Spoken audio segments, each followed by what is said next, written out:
Buenas! It's Guam tostas bacon fried rice on the fly, which means I have no standard measurements.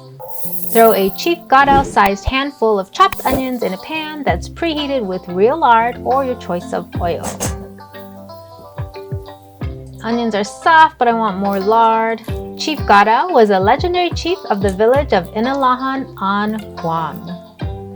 Add 2 kid spoons of minced garlic. I need to finish this jarred garlic that I bought in case the stores ran out because of you know what. This is 3 to 4 cups of 2-day-old long grain rice. Just drizzle some soy sauce in for now. Then sprinkle onion powder. Add garlic powder and seasoning salt. I had to use up the rice my son didn't finish, thus I'm making bacon fried rice with no measurements. And you know I love giving you measurements. That was a half stick of butter. Could be salted or unsalted. I cooked a lot of bacon months ago and froze it, so now I need to use it up. Chamorro fried rice means that you are getting a meal in itself because it has plenty of meat, in this case, bacon.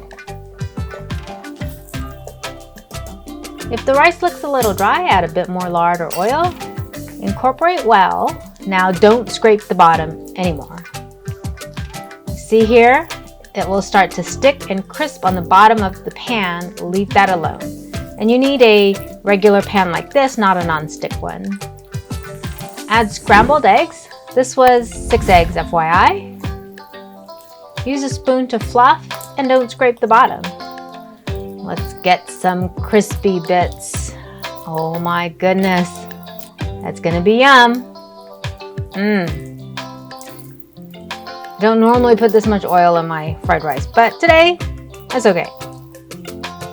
You want some? There is no printable recipe for this Chamorro style bacon fried rice, but you should watch a few of my other Guam food videos. Si Diyos maasi. Thank you. Sana Diyos.